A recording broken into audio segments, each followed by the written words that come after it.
Steve Harvey walked into his home office feeling tired after another long day of filming. The famous television host had just finished taping 3 episodes of Family Feud back-to-back. His voice was a little hoarse from all the laughing and talking with the contestants. At 66 years old, Steve still loved his job, but some days felt longer than others. The office was quiet and peaceful. Family photos covered the walls showing Steve with his wife, Marjorie, and their blended family of 7 children. Awards and certificates filled the shelves, reminding him of his journey from struggling comedian to television superstar. The room smelled like the expensive leather chairs and coffee that had gone cold hours ago. Steve sat down at his large wooden desk and opened his laptop. The screen lit up showing hundreds of notifications from social media. This was normal for him. Every day, thousands of people sent messages, comments, and photos. Most were fans saying thank you or asking for advice. Some were business requests.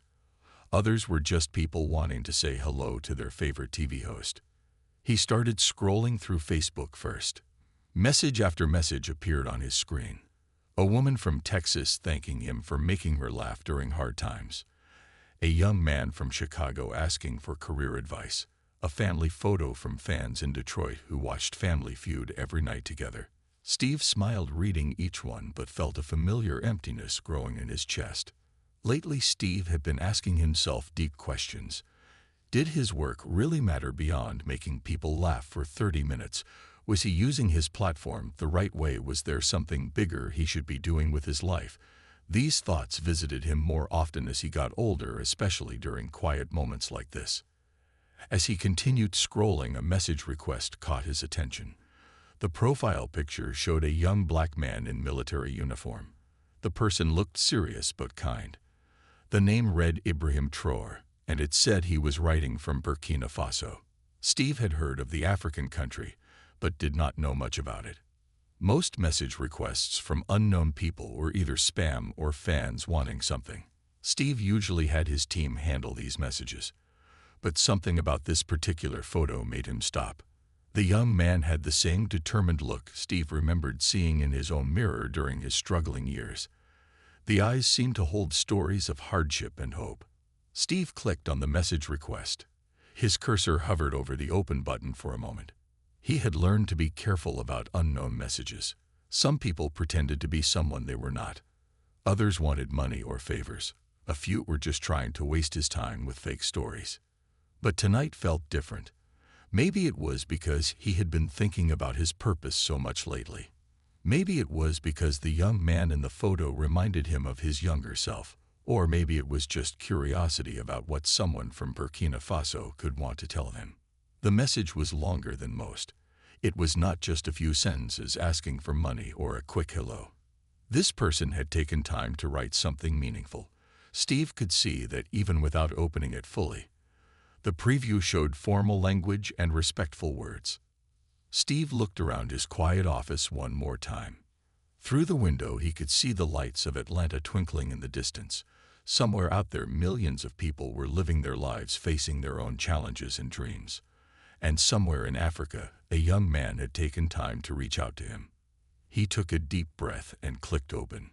What Steve was about to read would change both their lives in ways neither could imagine.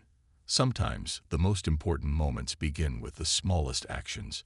Tonight, clicking on one message would start a friendship that would cross continents and touch countless hearts.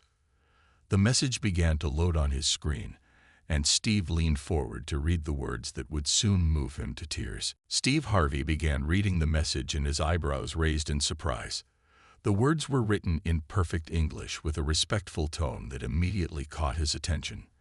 The young man introduced himself as Ibrahim Traore and claimed to be the president of Burkina Faso. Steve almost closed the message, thinking it was some kind of joke or scam. But something made him keep reading. The message did not ask for money like most fake messages did. It did not promise him millions of dollars from a prince or ask him to click suspicious links. Instead, it began with a simple thank you that felt genuine and heartfelt. Ibrahim wrote about growing up in a small village where electricity was rare and clean water was hard to find. He described walking long distances to school every day with holes in his shoes. His family was poor, but they valued education and hard work. His mother sold vegetables in the local market, while his father worked as a farmer growing just enough food to survive. The young president explained how he discovered Steve Harvey years ago through old YouTube videos on a borrowed phone. He had been a military cadet at the time, struggling with doubt about his future. Ibrahim wrote that Steve's motivational speeches gave him hope during the hardest moments of his training. Steve leaned closer to his laptop screen, reading every word carefully. Ibrahim described specific moments from Steve's books and speeches that had helped him through difficult times. He quoted exact phrases that Steve had said years ago during his comedy shows and motivational talks. Nobody could fake this level of detail unless they had really been listening and learning. The message continued with Ibrahim, sharing how he used Steve's teachings about faith and perseverance during his rise through military ranks. He wrote about facing discrimination because of his young age and humble background. Other officers sometimes looked down on him because he came from a poor family. But Ibrahim remembered Steve's words about how your past does not determine your future. Steve felt his heart beginning to race as he read about Ibrahim's journey to becoming president. The young man wrote honestly about the challenges of leading a country at only 34 years old. He faced criticism from older politicians who thought he was too young and inexperienced. Some people questioned his decisions and doubted his abilities. But Ibrahim explained how Steve's message about jumping to reach your destiny had given him courage to take bold actions for his people. He wrote about implementing new policies to fight corruption and improve education. Every time he felt overwhelmed by the responsibility of leading millions of people, he remembered Steve's teachings about staying strong during tough times. The most touching part of the message came near the end. Ibrahim wrote that he kept a small photo of Steve Harvey on his desk in the presidential palace. It was cut out from an old magazine and showed Steve laughing with his big bright smile.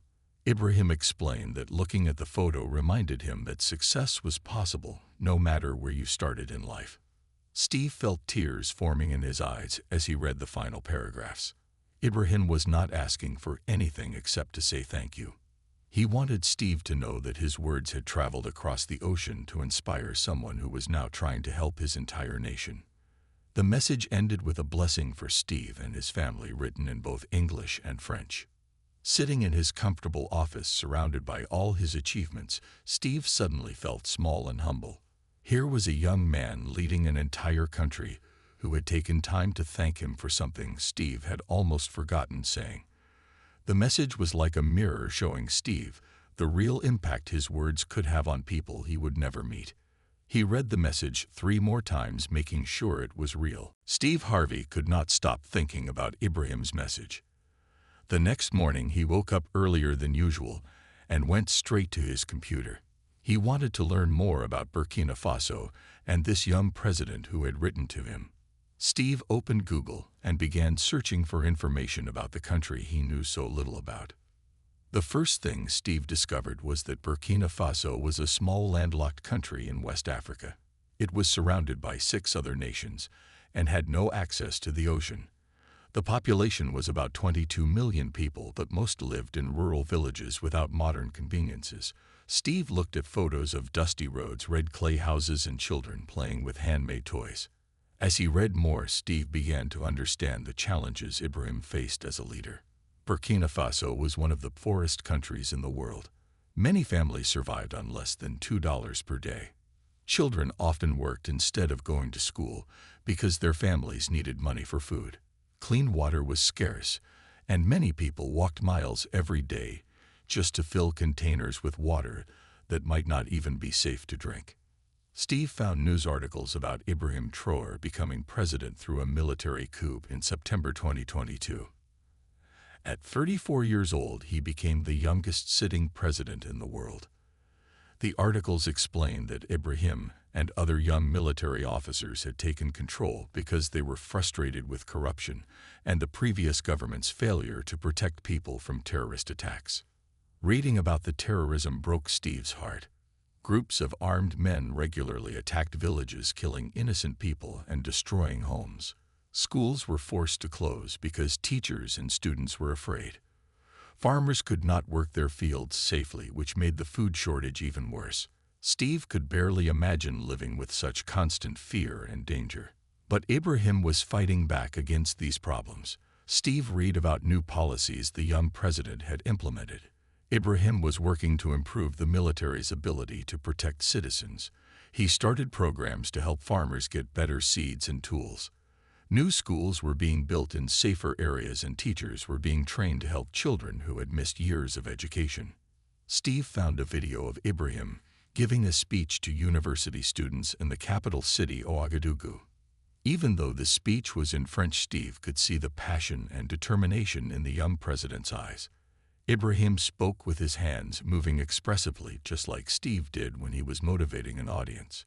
The students listened carefully and applauded enthusiastically when Ibrahim finished speaking.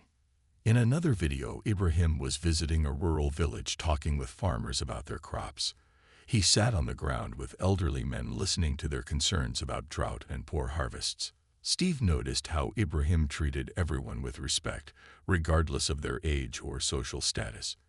The president wore simple clothes and spoke to people as equals, not as someone above them. Steve discovered that Ibrahim often quoted motivational phrases during his public appearances. Local news reports mentioned how the president encouraged young people to never give up on their dreams despite the country's challenges. He told students that their current situation was not their final destination. These were the same messages Steve had been preaching for decades. The more Steve learned about Burkina Faso, the more impressed he became with Ibrahim's courage and dedication. Here was a young man who could have used his military position for personal gain like many leaders before him. Instead, he chose to dedicate his life to helping some of the poorest and most vulnerable people in the world. Steve realized that Ibrahim's thank you message was not just personal gratitude. It represented hope for millions of people who desperately needed someone to believe in their potential for a better future. That evening, Steve Harvey sat in his favorite chair staring out the window at his beautiful neighborhood. The streetlights were coming on, and families were arriving home from work and school. Children rode bicycles on safe sidewalks while parents watched from front porches. Everything looked peaceful and secure, but Steve's mind was thousands of miles away in Africa. He kept thinking about Ibrahim's message and everything he had learned about Burkina Faso. Steve remembered his own childhood in Cleveland, Ohio, where his family struggled to pay rent and buy food. There were nights when he went to bed hungry and mornings when he wore the same clothes to school because they were the only ones he had. But even during those hard times, Steve knew he was safer than the children Ibrahim was trying to protect. Steve's wife, Marjorie, found him sitting quietly in the dark. She turned on a lamp and sat beside him, asking what was troubling him. Steve showed her Ibrahim's message and explained everything he had discovered about the young president. Marjorie read the message twice, her eyes filling with tears as she absorbed the heartfelt words. They talked for hours about how strange and wonderful it was that Steve's words had reached someone so far away. Marjorie reminded Steve of all the times he had doubted whether his motivational speaking really made a difference. She had watched him struggle with depression during his early career when comedy clubs paid him almost nothing and audiences sometimes did not laugh at his jokes. Steve remembered sleeping in his car for 3 years while chasing his dream of becoming a successful comedian. He had showered in gas station bathrooms and eaten cheap fast food when he could afford it. There were nights when he questioned whether he was wasting his life pursuing something that might never happen.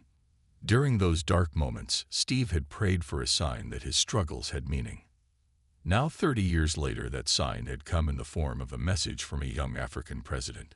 Steve realized that every rejection, every failed audition, every night sleeping in his car had been preparing him to inspire people like Ibrahim. His pain had become his purpose, but he was just now understanding the full scope of that purpose. Steve decided to write back to Ibrahim, but he wanted his response to be meaningful and helpful. He spent the next 2 hours crafting a message that shared his own story of struggle and perseverance. Steve wrote about growing up poor and facing racism in the entertainment industry. He described the years of rejection and failure that had almost made him give up on his dreams. But Steve also wrote about the importance of faith during difficult times. He explained how prayer and believing in God's plan had carried him through the darkest periods of his life. Steve encouraged Ibrahim to stay strong and remember that young leaders often faced more criticism because people expected them to fail. Steve shared practical advice about leadership that he had learned from running multiple businesses and television shows. He told Ibrahim to surround himself with people who shared his values and vision for the country. Steve warned against letting power change his heart or forgetting the people he was meant to serve. The most important part of Steve's message was his promise to pray for Ibrahim and the people of Burkina Faso. Steve wrote that he would remember them in his daily prayers, asking God to protect them from violence and bless their efforts to build a better future. He promised to use his platform to share positive stories about Africa and challenge negative stereotypes that many Americans believed. As Steve finished writing his response, he felt a sense of purpose that had been missing from his life for months. This unexpected connection with Ibrahim had reminded him why God had given him fame and influence. It was not just to entertain people or make money. It was to inspire hope and encourage people who needed to know that their dreams were possible. Steve sent the message at midnight, then sat back in his chair feeling more energized and focused than he had in years. Tomorrow he would begin using his platform differently, knowing that his words could travel around the world to touch hearts and change lives in ways he had never imagined. Steve Harvey woke up the next morning with a new sense of energy and purpose. He had sent his heartfelt response to Ibrahim late the night before and wondered if the young president would have time to read it. Running a country must keep someone incredibly busy, but Steve hoped his words would somehow reach Ibrahim during a quiet moment. 3 days later, Steve received a notification that made his heart skip a beat. Ibrahim had replied to his message, and the response was even longer than the first one. Steve immediately stopped what he was doing and opened the message, eager to read what the young leader had written. Ibrahim began by expressing his amazement that Steve Harvey had actually taken time to respond personally. He wrote that he had shown Steve's message to his closest advisors and even his mother, who lived in a small village outside the capital. Everyone was shocked and moved that such a famous person would write back with such personal and encouraging words. The young president shared more details about his daily life that helped Steve understand the weight of responsibility Ibrahim carried. Every morning, Ibrahim woke up at 5 o'clock to review security reports about terrorist activities in different regions of the country. He had to make decisions about where to send military troops, knowing that lives depended on getting those decisions right. Ibrahim wrote about the emotional toll of visiting villages after terrorist attacks. He described holding crying mothers who had lost their children and promising fathers that justice would be served. Sometimes Ibrahim felt overwhelmed by the pain and suffering he witnessed, but he remembered Steve's words about staying strong during the storm. The message also included wonderful stories about positive changes happening in Burkina Faso. Ibrahim wrote about a new school that had opened in a previously dangerous area, where children could now learn to read and write safely. He described meeting with young entrepreneurs who were starting small businesses with government support, creating jobs for their communities. One story particularly touched Steve's heart. Ibrahim wrote about a teenage girl named Aminata who had been forced to drop out of school when terrorists threatened her village. Through a new education program, Aminata was able to continue her studies in a safer location. She recently wrote a letter to Ibrahim, saying she wanted to become a doctor to help her people. Ibrahim kept that letter in his desk drawer as a reminder of why his work mattered. Ibrahim also shared how he used Steve's motivational principles when speaking to his own people. During difficult times, he reminded citizens that their current struggles were not their final destination. When young people felt hopeless about the future, Ibrahim encouraged them to jump toward their dreams, even when the path seemed unclear. The young president wrote about establishing mentorship programs inspired by Steve's teachings. Successful Burkinabés who lived in other countries were invited to return and share their knowledge with young people back home. Ibrahim believed that seeing examples of success from their own community would inspire youth to pursue education and positive goals. Steve was amazed to learn that Ibrahim had started a program called Dream Builders, directly inspired by Steve's motivational philosophy. Young people from rural areas were brought to the capital city for workshops about goal-setting, entrepreneurship, and leadership. They learned practical skills but also received encouragement about believing in themselves despite their circumstances. Ibrahim's message ended with an invitation that took Steve's breath away. The young president formally invited Steve to visit Burkina Faso as his personal guest. He wanted Steve to see firsthand the positive changes happening in the country and meet some of the young people who had been inspired by his teachings. Ibrahim promised to ensure Steve's complete safety and comfort during the visit. Reading this invitation, Steve felt tears of joy streaming down his face. Here was an opportunity to step outside his comfortable American life and witness the real-world impact of his words. He could meet Ibrahim face to face, shake hands with the young leader who had reminded him of his true purpose, and see how hope was growing in one of the world's most challenging places. Steve immediately began planning how he could make this trip happen, knowing it would be one of the most meaningful experiences of his entire life. Steve Harvey arrived at the radio studio Monday morning with a story burning in his heart that he needed to share with the world.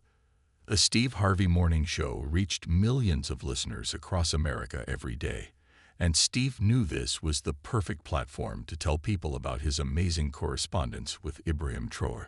As he sat behind the microphone, adjusting his headphones, Steve felt nervous in a way he had not experienced in years. This was not just another funny story or celebrity interview. This was something deeply personal that had changed his perspective on his own life and career. He wanted to share it in a way that would inspire his audience without violating Ibrahim's privacy. Steve began the show with his usual energy and humor, but his co-hosts could tell something was different about him today. After the first commercial break, he asked for a few minutes to share something special with his listeners. The studio became quiet as Steve took a deep breath and began speaking from his heart. He told his audience about receiving an unexpected message from a young African leader who had been inspired by his motivational teachings. Steve was careful not to reveal too many personal details from Ibrahim's letters, but he shared the essence of their connection. He described how this young president had grown up in poverty, but used Steve's principles about faith and perseverance to become a leader trying to help his people. The response from listeners was immediate and overwhelming. Phone lines lit up with callers who wanted to share their own stories about how Steve's words had helped them through difficult times. A single mother from Detroit called to say that Steve's advice about never giving up had helped her finish college while raising 3 children alone. A military veteran from Texas explained how Steve's teachings about faith had helped him overcome depression after returning from war. Steve realized that Ibrahim's message had opened a window into something much bigger than he had understood. His words were not just entertaining people or making them laugh for a few minutes. They were genuinely changing lives and giving people hope during their darkest moments. The phone calls continued for the entire show with story after story of transformation and inspiration. One caller particularly moved Steve to tears. An elderly woman from Alabama called to say that she had been considering ending her life after her husband died, but Steve's message about God having a plan for everyone had stopped her from making that terrible decision. She was now volunteering at a local shelter, helping other people who were struggling with grief and depression. After the show, Steve sat in his car in the studio parking lot feeling overwhelmed by the response. He called Marjorie to tell her about the calls and how people had reacted to Ibrahim's story. She reminded him that this was exactly what he had been praying for, a sign that his work was making a real difference in people's lives. That afternoon, Steve decided to share more about his African connection on social media. He posted a photo of himself holding a small flag of Burkina Faso that he had ordered online. The caption talked about unexpected friendships crossing continents and how inspiration could travel in both directions between people who seemed to have nothing in common. The social media response was even bigger than the radio show reaction. Thousands of people shared the post, adding their own stories about how Steve had influenced their lives. Many people admitted they had never heard of Burkina Faso before, but were now interested in learning more about Africa and its young leaders. Steve began researching ways he could use his platform to share more positive stories about Africa. He was tired of seeing news reports that only showed poverty, disease, and conflict. Ibrahim had shown him that there were young African leaders working hard to create positive change, and those stories deserved to be told.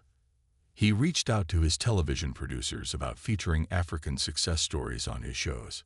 Steve wanted to interview young African entrepreneurs, scientists, and leaders who were making a difference in their communities. He believed that showing these positive examples would inspire both African and American youth to pursue their own dreams. The conversation with Ibrahim had awakened something in Steve that he did not even know was sleeping. He felt called to use his fame and influence for something bigger than entertainment. This was his chance to build bridges between cultures and show the world that hope and determination could flourish anywhere when people believed in themselves and supported each other. Steve knew that his life was about to change in ways he could not yet imagine. Over the following weeks, Steve Harvey and Ibrahim Traore continued exchanging messages that grew longer and more personal with each correspondence.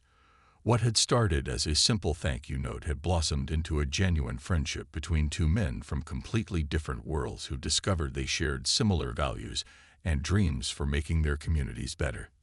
Ibrahim began sharing stories about Burkina culture and traditions that fascinated Steve. He learned about the country's rich history of kingdoms and empires that existed long before European colonization. Ibrahim described colorful festivals where people celebrated harvests with traditional music and dancing that lasted for days. He wrote about the respect for elders and the importance of community cooperation that defined African village life. Steve found himself researching African history and culture in ways he never had before. He discovered that many African countries had ancient universities and centers of learning when Europe was still in the Dark Ages. Steve learned about African inventions and contributions to mathematics, astronomy, and medicine that were rarely taught in American schools. In return, Steve shared stories about African American culture and the connections between African and American traditions. He wrote about how enslaved Africans had preserved elements of their homeland culture through music, food, and spiritual practices. Steve explained how African American spirituals and blues music had roots that could be traced back to traditional African songs and rhythms. Ibrahim was particularly interested in learning about the American civil rights movement, and leaders like Martin Luther King Jr. and Malcolm X. Steve shared stories about his own experiences with racism in the entertainment industry and how faith had helped him overcome discrimination and rejection. These conversations helped both men understand how the struggle for dignity and respect connected people across continents and generations. Their friendship began influencing their public work in meaningful ways. Steve started featuring more African-inspired content on his social media platforms. He shared photos of traditional African art and clothing explaining their cultural significance to his millions of followers. Steve also began inviting African American scholars and historians onto his radio show to discuss the positive connections between Africa and America. Ibrahim, meanwhile, continued implementing policies inspired by principles Steve had taught about integrity and servant leadership. The young president established new anti-corruption measures and transparent processes for government spending. He created citizen advisory committees that allowed ordinary people to participate in decisions affecting their communities. Steve was amazed to learn that Ibrahim had started requiring all government officials to attend monthly seminars about ethical leadership. The president personally led these sessions, often quoting Steve's teachings about the importance of character over charisma. Ibrahim believed that changing the culture of government would require changing the hearts and minds of people in power. Their correspondence also covered family topics that deepened their friendship. Ibrahim wrote about his mother, who still lived in their family village and sold vegetables in the local market despite her son being president. She insisted on maintaining her simple lifestyle and often gave Ibrahim advice about staying humble and remembering his roots. Steve shared stories about his blended family and the challenges of raising children in the spotlight. He wrote about teaching his kids the value of hard work and staying grounded despite their privileged lifestyle. Both men agreed that success meant nothing if it came at the cost of losing your values or forgetting the people who helped you along the way. Ibrahim sent Steve photos from his travels around Burkina Faso, showing the president sitting on the ground with farmers listening to their concerns about crop yields and water access. Other pictures showed Ibrahim visiting schools and hospitals, talking with teachers and doctors about their needs. Steve was impressed by how accessible and down-to-earth the young leader remained despite holding such high office. Steve began planning his first trip to Africa with the help of his travel team and security advisors. The logistics were complicated because of safety concerns, but Steve was determined to meet Ibrahim in person and see the country that had captured his imagination. He wanted to witness firsthand the hope and progress that Ibrahim described in his letters. The friendship between Steve and Ibrahim had become a symbol of something larger than both of them. It represented the power of authentic connection across racial, cultural, and geographical boundaries. Their story showed that inspiration and encouragement could flow in all directions when people approached each other with respect and open hearts. Neither man had expected that a simple message of gratitude would grow into a friendship that would influence their work and inspire thousands of people around the world. The friendship between Steve Harvey and Ibrahim Traore began creating waves of positive change that neither man had anticipated when their correspondence first started.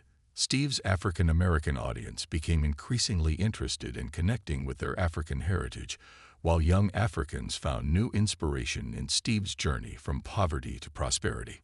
Steve noticed this shift during his comedy shows and speaking engagements. Audience members started asking questions about Africa and expressing interest in visiting the continent or learning more about their ancestral roots. Young African Americans approached Steve after events wanting to know how they could connect with their heritage or even travel to Africa to volunteer or study. This growing interest motivated Steve to partner with organizations that facilitated cultural exchanges between African Americans and various African countries. He began promoting study abroad programs and volunteer opportunities that allowed young Americans to spend time in Africa, learning about their history while contributing to community development projects.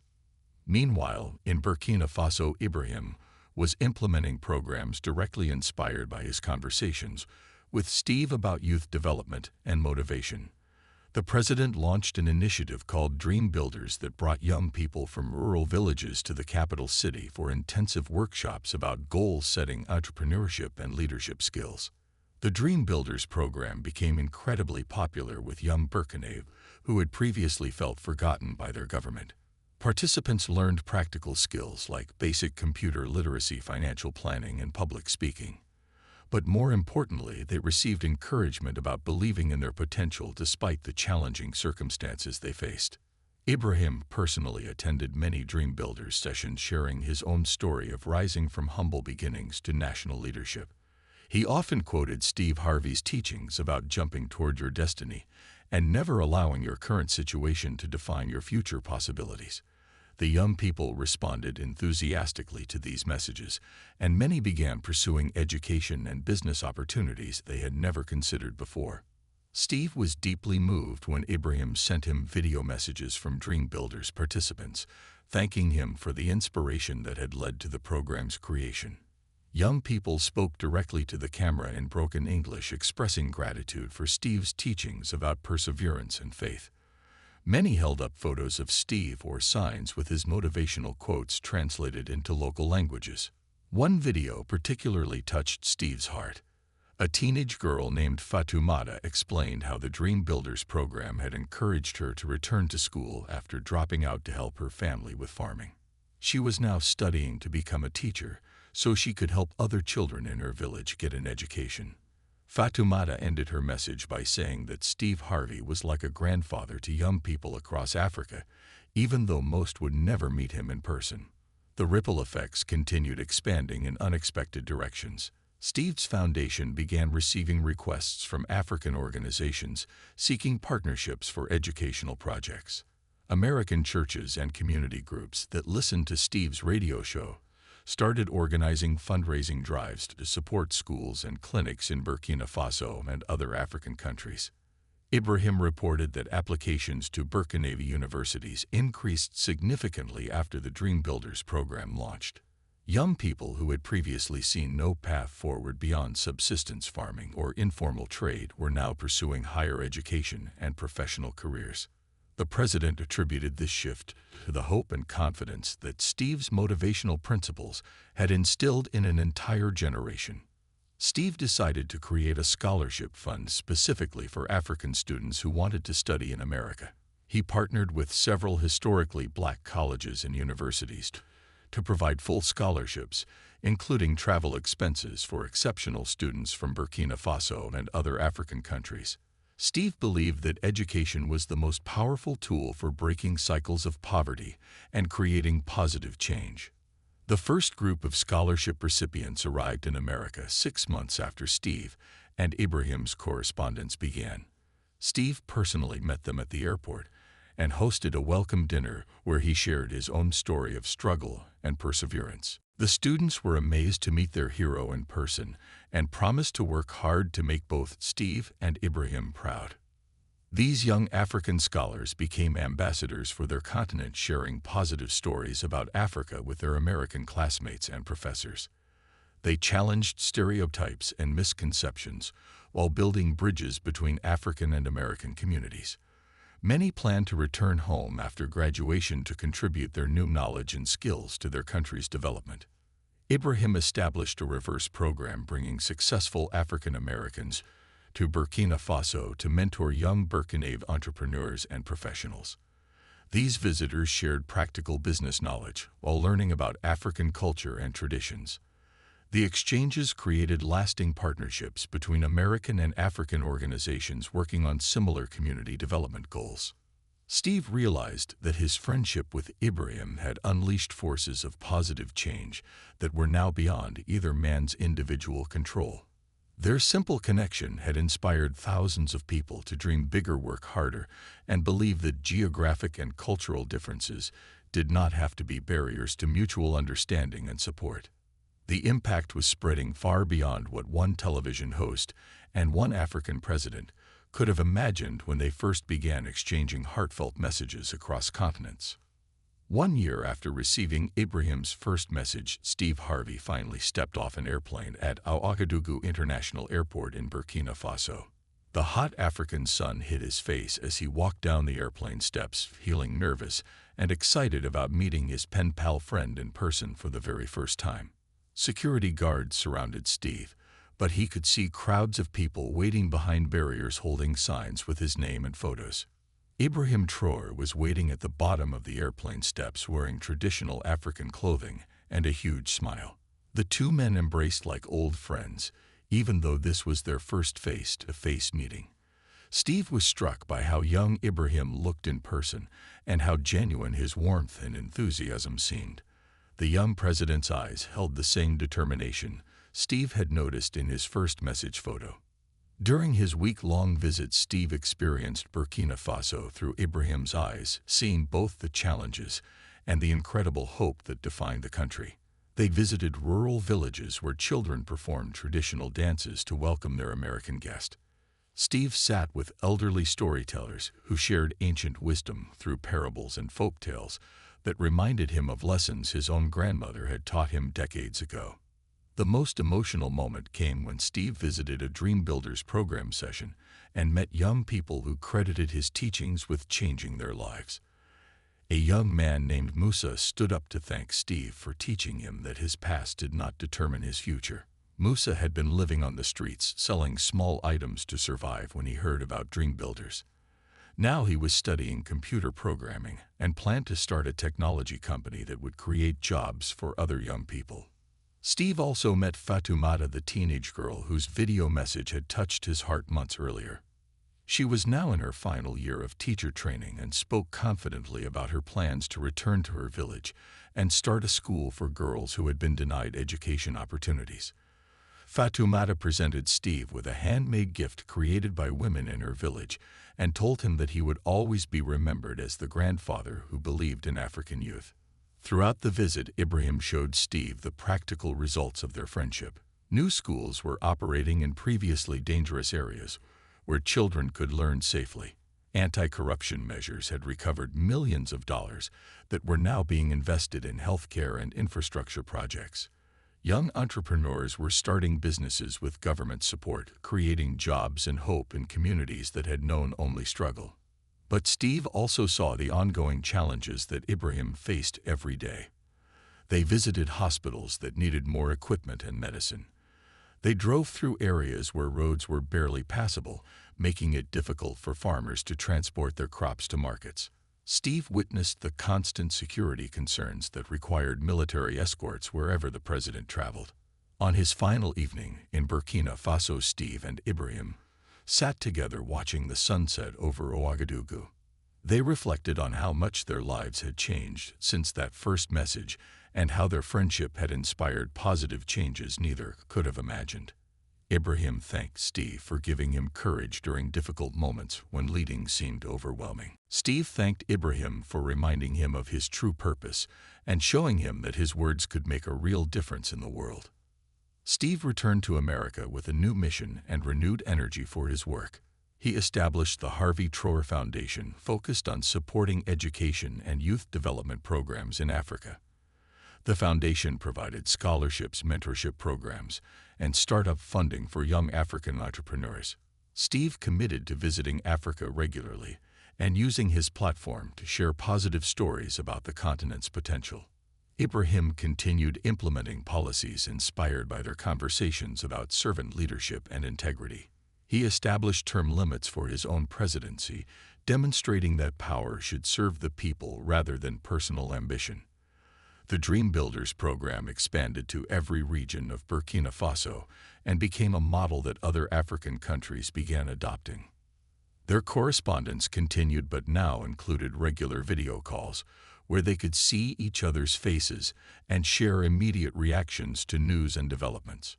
Steve often joined Ibrahim's staff meetings virtually, offering advice about communication and motivation. Ibrahim appeared on Steve's radio show via satellite connection, sharing updates about progress in Burkina Faso and inspiring American listeners with his dedication to serving others. Years later, both men would look back on their friendship as a defining relationship that changed the trajectory of their lives and work. Steve's entertainment career took on deeper meaning as he used his fame to build bridges between cultures and inspire young people around the world. Ibrahim's presidency became a symbol of hope for young African leaders who believed that integrity and servant leadership could transform their countries. Their story became a testament to the power of authentic connection across all boundaries. It showed that inspiration could travel in any direction when people approached each other with respect and open hearts. Most importantly, it demonstrated that small acts of gratitude and encouragement could create ripples of positive change that touched thousands of lives across continents and generations. The heartfelt message from a young African president to an American television host had become a lasting legacy of hope, friendship, and the belief that everyone has the power to make a difference in the world.